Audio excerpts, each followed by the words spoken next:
Assalamualaikum warahmatullahi wabarakatuh. Perkenalkan, nama saya Sudarmanda Prayoga, mahasiswa jurusan Manajemen Fakultas Ekonomi dan Bisnis Universitas Riau angkatan 2020. Di sini saya ingin menjelaskan mengenai Dagadu dan Joger. Yang pertama adalah sejarah Dagadu Yogyakarta. Dagadu pertama kali digagas oleh 25 orang yang merupakan mahasiswa dan alumni mahasiswa arsitektur Universitas Gadjah Mada Yogyakarta pada tahun 1994. Perusahaan yang menaungi produk-produk berlaba Dagadu ialah PT Asli Dagadu Jogja yang didirikan pada 4 Januari 1954. Para pendiri Dagadu yang sebanyak 25 orang itu memiliki minat yang sama di bidang kepariwisataan dan perkotaan, maka sering berkumpul bersama dan akhirnya mewujudkan keinginan untuk membuat sebuah ciri khas baru tentang Yogyakarta dalam hal cenderamata. Akhirnya mereka membuka counter penjualan Dagadu pertama kali di Lower Ground Malioboro, Yogyakarta. Modal awal yang digunakan dalam pendirian Dagadu ialah sebesar 4 juta rupiah. Minat terhadap bidang pariwisata dan perkotaan, kegemaran di bidang desain grafis khususnya kaos, diskusi tentang teori dari situs yang kerap dilakukan merupakan faktor internal mendorong didirikannya PT Asli Dagadu Jogja. Dari sisi eksternal, adanya penawaran untuk jualan di Mall Malioboro menjadi sebuah kesempatan menjual kaos. Kaos menjadi pilihan karena produk inilah yang paling familiar dengan mereka saat itu. Awalnya pangsa pasar Dagadu ialah parcel, maka produk-produk awalnya berupa kaos khas Jogja lainnya. Selanjutnya, asal nama Dagadu. Pilihan nama Dagadu bermula dari salah seorang di antara mereka yang mengumpat dalam bahasa slang khas Yogyakarta, yaitu Dagadu, yang berarti matamu. Umpatan itulah yang membuat inspirasi nama merek Dagadu, produk cenderamata mereka saat sebelum mereka berjualan. Akhirnya Dagadu resmi menjadi merek produk cenderamata alternatif yang dijual di Malioboro. Untuk menunjukkan lokalitas dari mana cenderamata itu berasal, ditambah kata Jogja setelah Dagadu.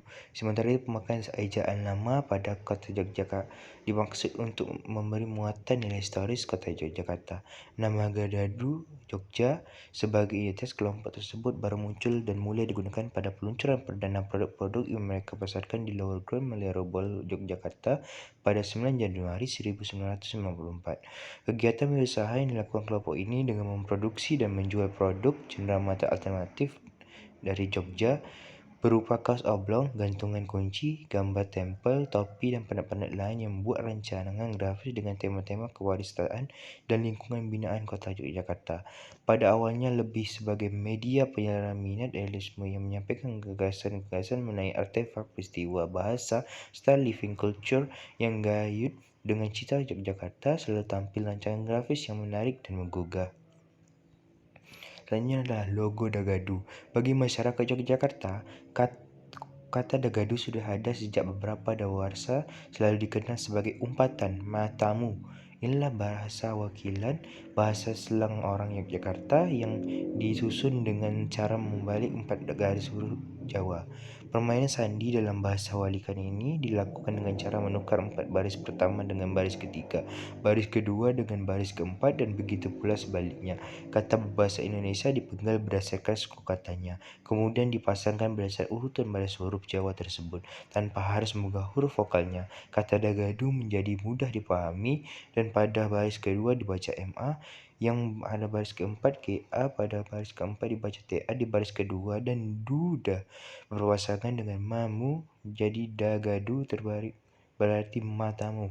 Itulah sebabnya kenapa logo Dagadu Jogja bergambar mata. Tetapi bagi Dagadu Jogja, mata bukan semata-mata logo. Mata adalah idiom yang lekat dengan ciri kreativitas dunia rancang-merancang dalam khasanah budaya Jawa. Mata adalah meripat yang konon kabarnya berdekatan dengan makna dan kata ma'rifat yang dimaknai sebagai keinginan agar dapat memberikan manfaat bagi diri dan lingkungannya. Mata pun menjadi sarana utama untuk sightseeing, jalan-jalan sambil menikmati suasana dan panorama kota. Menurut salah satu pendiri Dagadu Anur, kata Dagadu dalam bahasa slang anak muda Yogyakarta berarti matamu, kemudian diberi penjelasan kurang lebih sebagai berikut.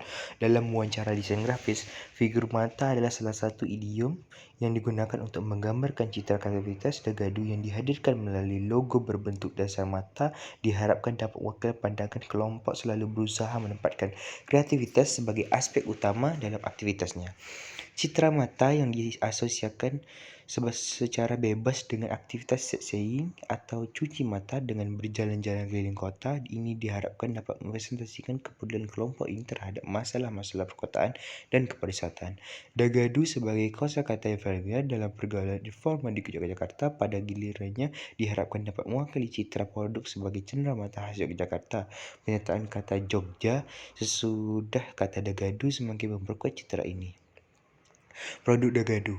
Produk-produk Dagadu mengangkat tema-tema yang berkaitan dengan budaya dan keunikan Yogyakarta dalam konsep lucu tapi cerdas. Di antaranya ialah tentang prajurit Keraton Yogyakarta, Tugu Yogyakarta, transportasi Yogyakarta, bahasa slang Yogyakarta, dan lain sebagainya. Sejak awal kelahirannya, Dagadu Jogja sudah memposisikan diri sebagai produk cenderamata alternatif dari Yogyakarta.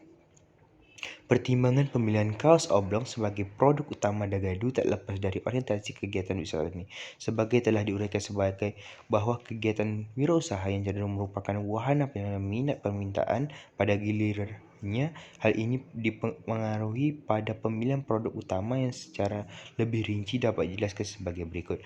Pertama, pengalaman merancang grafis yang dapat ditekan pada media semacam kaos oblong telah dimiliki oleh para personel kelompok ini berkat kegiatan mereka selama tergabung dalam keluarga mahasiswa teknik arsitektur UGM. Kedua, proses produksi kaos oblong cenderung mudah dan murah. Hal ini penting mengingat pasar modal yang ada. Ketiga, kaos oblong merupakan media yang sangat fleksibel untuk bermain-main dengan mengungkapkan gagasan teorik maupun gagasan visual grafis. Jogja selalu menjadi tema sentral produk Dagadu Jogja, Everything About Jogja yang tentang artefaknya, bahasanya, kultur kehidupannya maupun peristiwa keseharian yang terjadi di dalamnya. Terdapat beberapa merek kaos oblong terkenal lainnya seperti C59 di Bandung serta Jogger di Bali.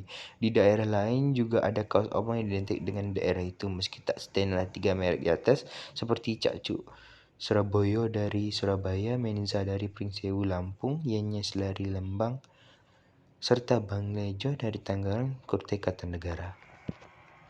Konsep produk Dagadu. Konsep produk Dagadu ialah bercerita tentang segala sesuatu yang berkaitan dengan Jogja. Bagi para pendiri Dagadu, kota adalah sebuah cerita dan Dagadu berupaya menunturkan lewat cenderamata yang dibuatnya, terutama oblong. Aspek desain pada kegiatan wisata sangatlah signifikan mengingat perannya dalam membentuk keunggulan produk. Untuk itu, produk Dagadu Jogja harus menggunakan strategi desain yang spesifik pula. Secara garis besar, desain-desain yang dirilis oleh Dagadu Jogja, terutama desain grafisnya, memiliki sejumlah karakteristik antara lain sebagai berikut.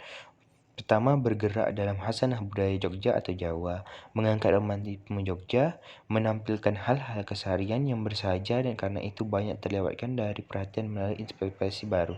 Yang keempat adalah merangsang secara humor dan secara estetika, serta menertawakan diri sendiri.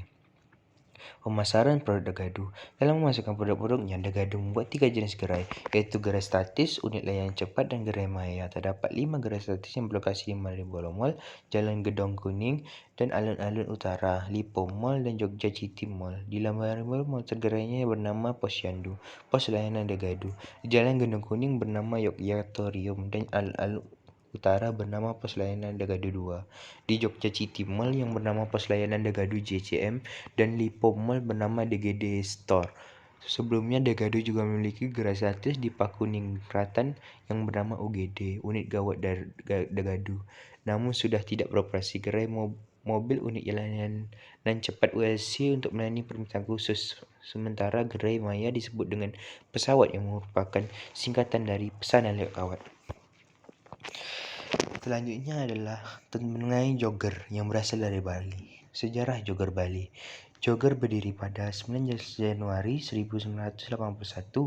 Kala itu Joseph Thaddeus Wulianadi diberi hadiah oleh Mr. Gerard Seeger uang sebesar 20.000 US dollar untuk digunakan sebagai modal usaha. Kata jogger berasal dari gabungan sang pemilik yakni Joseph Thaddeus Wulianadi dan Mr. Gerard Seeger. Keduanya memiliki bisnis yang menjual macam-macam barang kerajinan seni juga. Jogger pabrik kata-kata dulu bernama Art dan Batik Shop Jogger dan memiliki konsep toko dan galeri. Awalnya Jogger memiliki toko Jalan Sulawesi nomor 37 Denpasar. Namun pindah ke tempat sekarang sejak tanggal 7 Juli 1987. Seiring berjalannya waktu, Jogger berkembang dan menjadi salah satu sentra pusat oleh-oleh di Pulau Dewata. Asal nama Jogger. Joseph Tadeusz Mulyana lahir 5 September 1951 adalah pendiri dan pemilik pabrik Jogger. Pada sekitar tahun 1970-an, ia sedang menempuh kuliah di Hotel Five School Bad West, Jerman Barat.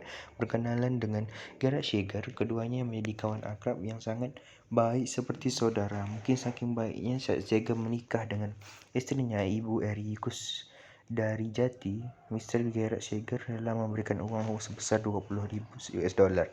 Uang yang banyak itu jika dirupiahkan akhirnya dipakai untuk berdosa. Awalnya si tak kepikiran nama apa, tapi karena mengingat kebaikan sahabat, jadi Pak Joseph menggunakan nama Gerhard dalam bisnisnya. Pak Joseph berinisiatif menggabungkan namanya dan Mr. Gerhard menjadi satu, jadilah nama juga tersebut. Jika dilihat sesama, penggabungan Joseph dan Gerhard bermula dari satu founding kecil di Jalan Sulawesi di Makassar, di depan Pasar Badung. Nama Jogger resmi dilahirkan tanggal 15 Januari 1981. Nama Jogger ini melikat terus hingga akhirnya pada tanggal 7 Juli 1987 Jogger membuka satu toko souvenir besar di Jalan Raya Kuta Bali yang semakin sama hingga saat ini. Tadinya hanya berencana membuka satu toko besar, hanya membuka satu lagi. Alasannya karena banyak penuh mewujudkan si pemilik sendiri. Mereka sampai memenuhi jalan di depan toko, buat kemacetan dan tempat parkir kecil itu selalu penuh oleh berbagai kendaraan bermotor. Produk Jogger ada banyak yang dijual, kaos, cangkir, sandal, tas, celana, baju, sepatu, sampai supernova kecil, misalnya magnet, kulkas, dan gantungan kunci. Kemudian tersablon kata-kata asik, unik, dan sedikit nyeleneh sebagai trademark Jogger. Perusahaan yang menasbahkan dirinya sebagai pabrik kata-kata ini memang penjual kata-kata yang tersablon dalam berbagai benda sebagai komoditi utama. Pemasaran produk Jogger. Keluaran baju Jogger Bali membuat sebagian besar orang tertarik untuk merenggut keuntungan, yaitu dengan memasarkan produknya secara daring maupun di luar Bali. Hal ini bertentangan dengan prinsip Jogger, yang ini halnya dapat dibeli di toko resmi Jogger. Pernah ada kisah tentang oknum yang menjual kaos Jogger via daring, bahkan hingga ke luar negeri. Keuntungan yang dapat sangat besar, hingga suatu hari polisi intern menangkap oknum tersebut saat hendak mengantar barang pesanan di terminal umum. Bukannya dibawa kantor polisi, pelaku justru dibawa ke hadapan pemilik Jogger, Joseph. Selain menunjukkan letak kesalahan oknum tersebut, Joseph mengaku alasan mengapa dirinya tidak menjual Jogger secara daring. Joseph meyakini bahwa jika dirinya membuka outlet Jogger di seluruh dunia, produk buatannya pasti laris manis bak kacang goreng. Ia pun akan menjadi jutawan. Namun kekayaan tersebut hanya dirasakan olehnya dan keluarga. Lain halnya dengan prinsip yang sampai detik ini dijunjung tinggi, dengan hanya memperbolehkan Jogger dibeli di Bali, maka secara tidak langsung telah mendorong orang mengunjungi Pulau Dewata. Secara otomatis, keuntungan tidak hanya dimiliki Joseph, tapi juga penjual barang dagangannya. Sekian presentasi dari saya silap dan salah saya mohon maaf. Saya akhiri, wabillahi taufiq hidayah. Wassalamualaikum warahmatullahi wabarakatuh.